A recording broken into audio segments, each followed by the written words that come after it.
The Campground Ghost. On the shores of the eastern shore of Virginia in Cherrystone Camping Resort, nestled between the Atlantic and Chesapeake, is a family campground. I go there every year in June with my brother and grandmother. For the past 4 years, so many memories have been made there, yet one stands out with such a strange aura. June 2008, I was in the back part of the campground next to a saltwater pond, far from any RVs, tents, cabins. Across the way, I see some black shape float above the water and then instantly vanish. I pass it off as smoke or something of that nature. June 2010, we went down for the second time. One night, I heard footsteps coming from outside the RV, and then a loud knocking at 3 a.m. in the morning. Now, who in their right mind would do that? Not any human. I flew out the window and saw a figure dressed in what appeared to be the late 19th century garments. I literally jumped back and flew right back into bed. Later that week, I was out crabbing. It was a brisk evening, and I was casually sitting on the pier, waiting for a crab to come by and snatch the line, when I saw a hooded figure come out of the water 20 yards away and walk or float into the campground and then disappear. I immediately packed up my gear and ran to the RV. I told my grandmother and brother. My grandmother told me when she was making tacos earlier, she felt like something menacing was in the RV watching her. After that, we roasted marshmallows and the trip continued as normal. June 2011, we went down for a third time. This was the trip with the most activity. I was in the camp store, at the very back, alone getting ice cream for dessert for later in the evening, when all of a sudden I saw a green mist float into the wall. I dropped the ice cream and ran to the front desk, where I asked the lady if they had some sort of gas leak, and they didn't. I told her about the mist, and she got a look on her face. She told me that the campground staff had strange experiences concerning a black, hooded figure, a reoccurring mist, and some other spirit. I couldn't believe it. I was shocked. So I told her about my experiences. Apparently other guests had similar experiences. With that information in mind, I told my grandmother. She believed me, and we kinda shrugged the whole thing off, because we weren't going to waste our vacation searching for ghosts. One night, I went to the bathhouse in the center of the campground for a shower, and when I entered, I felt like I was being watched, very closely. Then I heard a loud bang and a voice say, "Get out." To the best of my knowledge, there wasn't anybody else in the rest of the room with us. I quickly left and went to another bathhouse. While we were enjoying our last day, I saw a human-looking spirit move across the marsh. I knew it wasn't a person, because if you walk into the marsh surrounding the campground, your feet will sink in all the way up to your waist. The spirit looked my way and we made eye contact, and it then disappeared. After those experiences at that campground, I am very curious to know what I was experiencing. Could the hooded figure be a demon? What is significant about the green and black mist that I saw? I'm going back this June and hopefully maybe document something paranormal. I know not to use a Ouija board, but since it's very far from my home, would it be okay? Anyways, I would love to know what you think. These experiences at that campground still strike fear into me. Thank you.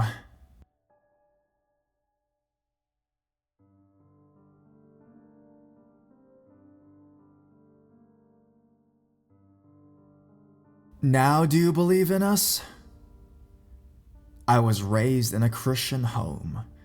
My parents assured my brother and I that ghosts weren't real, that demons play tricks on us to keep us from believing in God. I never experienced anything paranormal as a child. As I grew older, it was almost as if the spirit world did not exist to me.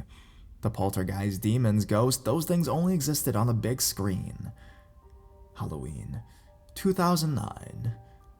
I really wanted to impress my coworker Megan. She said she wanted to go somewhere that was actually haunted, but she also wanted to go camping. I did a Google search for haunted camping Maryland. What I found was a weekend I will never forget. Point Lookout State Park is home to one of the most haunted lighthouses in the country. The background check I did on the Library of Congress website exposed the dark personality of the southernmost peninsula of Maryland.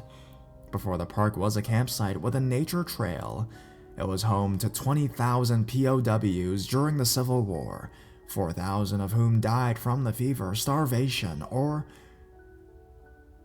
worse. Before that, Point Lookout was a home to a colony of settlers who were slaughtered by Indians during the night. So Megan and I were going to spend the night in America's most haunted campground. We were joined by our friends David and Crystal. I had made reservations for a Site 137 after speaking with a park ranger. I asked him, "Which site would you not want to stay the entire night at?" After we had set up our tent, got a fire going, and had a few drinks, all of us decided that it just wouldn't be Halloween without a walk through the woods at night.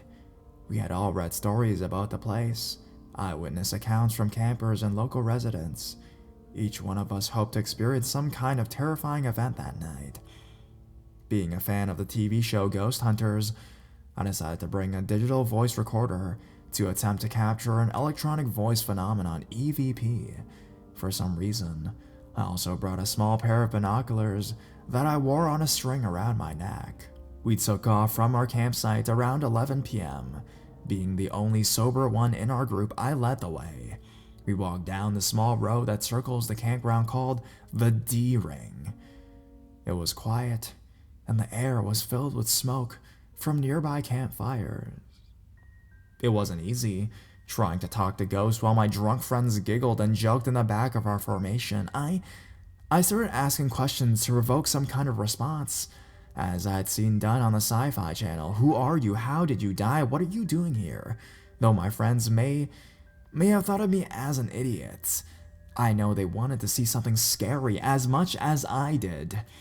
Everyone scanned the woods for movement, expecting something to jump out at us. We made it halfway around the D-Ring when I stopped dead in my tracks in the middle of the road. Megan asked what was wrong. I told her I had a gut feeling to turn back, as if something did not want us to walk any further. Megan and Crystal weren't the least bit frightened and seemed ballsy, but David and I, the men, were terrified. Crystal suggested that I was just paranoid and that we should keep going. I always go with what my gut tells me, but this time I ignored it. The binoculars around my neck bounced slightly when I walked, which started to bug me, so I held them in my hand, the string still around my neck. Megan and I were talking about the theory behind EVPs when I said, "You just gotta keep an open mind. Who knows, you might even make a friend." Instantly, my binoculars were snatched from my hand, spun around in front of my face for a second, then fell. I froze in shock, then panicked. My friends looked at me like I was crazy. They didn't see a thing. Shaking like a leaf, I explained what had just happened. We all agreed to go back to our tent. Later, I analyzed the tape. After my initial contact with that thing, I told it, "If you want to talk, all you have to do is say something. I'm listening. Please, don't touch me again or any of my gear." An audible voice can be heard on the tape responding, "I won't." Later that night, Megan and Crystal wandered off to get some more firewood for the fire. They had been gone for about an hour when something that should have taken 15 minutes. David wanted to go find them. I didn't want to go back out there after the binoculars incidents, but I didn't want my army buddies to think I was a wuss. David and I started off on the same path we had before, the D-Ring. We caught up with Megan and Crystal halfway, the same place I was attacked before. They were on the other side of a line of trees, and were walking around to us. I've been telling David how you shouldn't fear the dead, you should fear the living, because only real people can hurt you. I said, "I think I'd be more afraid of getting killed by a Taliban than getting scared by a ghost." As soon as I said that, I felt my upper body vibrate and felt something pass through me as it breathed heavily into both my ears with an asthmatic tone of voice. I went through all the emotions again: panic, fear, excitement, but then I found a new feeling: adrenaline. The pure adrenaline from that single experience drove me to provoke this thing again.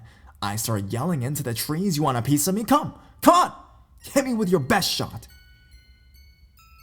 I heard the spirit walk off into the forest. My friends looked at me like I was insane. David said, "Dude, don't do that. You're gonna make it mad." I found it difficult to sleep that night. I analyzed in my mind every single sound I heard outside our tent. I was scared, but looking back now, I remember the emotion I felt when I confronted by what I now believe to have been a poltergeist. Most people feel sad around a ghost, depressed, or sometimes even angry. I felt like it just wanted me to know that it existed, as if to say, "Now do you believe in us?" I never had any experiences like that in my life, and I've never felt more alive. The feeling is awesome, knowing you're out there in the middle of so much haunted history. My story is one of hundreds, maybe thousands of people who have witnessed something paranormal at Point Lookout State Park. All I know is this experience will make me more prepared for the next time I visit.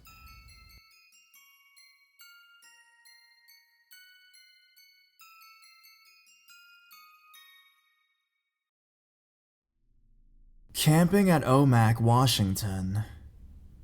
Throughout my life, I've had many experiences. Two of my stories so far are black figure on my ceiling and Ouija board and black lab. I live in Sacramento, California for almost all my life. This next story will be about a family camping trip at Omak, Washington, when I was 17 years old. Throughout our drive for our camping trip to Omak, Washington, my mom felt sick. By the time we reached Omak, Washington, I couldn't wait to explore our campground. I was so excited. We were camping at an Indian reservoir, Indian land, but I'm not Native American, I'm Asian. My mom was still feeling sick, so I helped out the family with setting up and starting dinner. After we cleaned up and every one of my family members got ready for bed, my siblings did not want to sleep in the tent, so they decided to sleep in the van. I have 3 older sisters and 1 younger brother. I decided to sleep with my parents in the tent. Well, that night, after everyone fell asleep, for some strange reason I could not sleep. I kept tossing and turning in my sleeping bag. My parents took the west side of the tent, and I took the east side of the tent. For some reason, I kept on hearing a water stream running, and it was so loud I could not sleep. Keep in mind, there was a creek about a half a mile away, and why did it sound like it was right beside my ear then? I turned to lay on my right side, back facing my parents. There was still a big gap between my parents and I, when all of a sudden, I had the strangest feel. My butt started getting really cold. I started getting goosebumps. So, I decided to turn my head to look towards my parents' direction, and that's when I saw it. There was a Native American dressed like they did in the olden days, squatting right behind my butt. He had some kind of feather flap that covered below his waist, long black hair, white line markings below his eyes, some sort of band around his head, and he wore a leather necklace pouched around his neck. He was sitting there staring at me. I was so scared. I took my sleeping bag and covered my head. I think it must have been 5 or 10 minutes before I decided to remove it off my head. I looked, and he was gone, so I know I saw a ghost. I forced myself to fall asleep that night. The next morning, I overheard my parents talking. My mom was telling my dad of a strange dream she had. She told him, "I dreamt of an Indian medicine man last night." My dad said, "Oh yeah? What happened in your dream?" My mom said, "He came to give me some medicine because I wasn't feeling so good." My dad's reply was, "Huh, I wonder what that means." That's when I jumped into the conversation and told them what I saw last night. I told my parents I was so scared that I didn't even move until morning. My mom told me, "Don't be afraid. He did not harm you, and he was here for me." I was so scared, so I said, "Yeah, right, easy for you to say. You didn't see a ghost right behind your butt." But of course, I didn't say it to my mom. I was just thinking those words. A day or two had passed, and my mom felt 100% better. That's what she told me. What I don't understand is why he would make himself visible for me to see, when it was so clear he came to my mom's aid. Anyways, thanks for reading my story.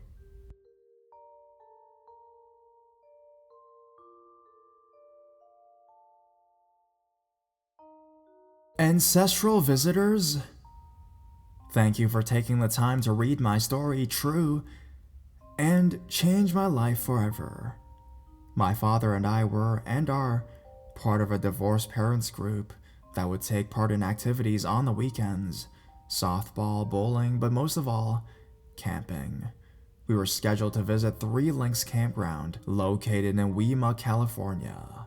This campground, being known for a nice weekend getaway, is also known for its rich history of the Miwok Native Americans that lived in the area many years before.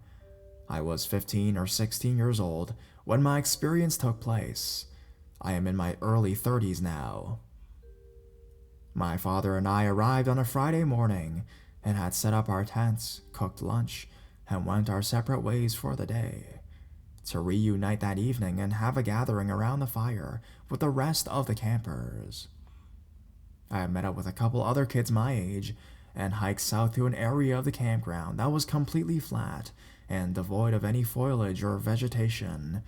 It was bizarre to see for a split second, but soon turned to the perfect football field.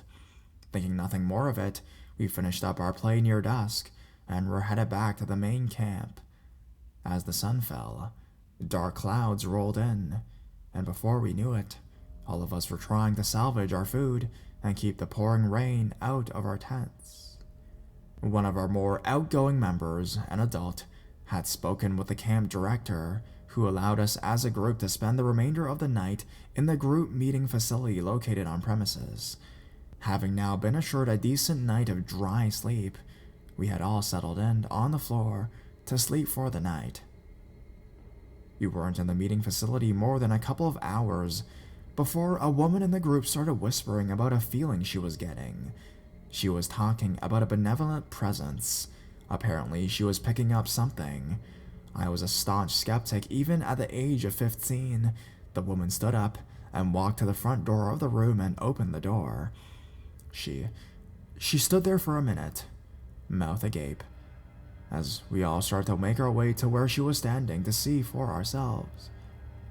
At this point, we were all standing on the wraparound deck to the large wood building, looking far onto the dirt walk below. The woman began describing a figure moving towards us on the walk. After a minute of looking through the downpour, I saw what looked like a silhouette of a tall man walking up the path. I could not see a face or any defining features, just as what I can best describe as a slight distortion in the falling rain. There was a large floodlight that illuminated from the 50 yards across the way, attached high in a tree. This did not seem to make it any easier to see the apparition, though. The figure eventually stopped just before the front stoop of the meeting room deck and just stood there for what seemed like forever, but was more likely a minute or so before becoming completely unseen. After the experience, the group retreated to the warmth of the big hall and silently went to sleep. Nobody really talked about it for a while. I can only assume that it may have been fear of divulging what may have been a group psychosis. After a little time had passed, and a couple of camping trips later, the group that was there talked about the experience a little more.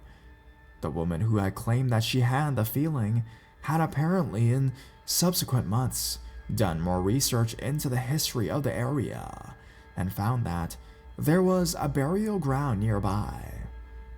Whether this has anything to do with our experience is still unknown to me, as I have done a little research on my own to no avail. There are not many resources to historical information in the area. Currently, I have become consumed with the study of and attempt to capture evidence of the world beyond, even as far as to purchase the laptop I am writing on now, EVP recorders, cameras, and sound software. I've had a couple strange experiences since that night, but none as personal or vivid in my memory.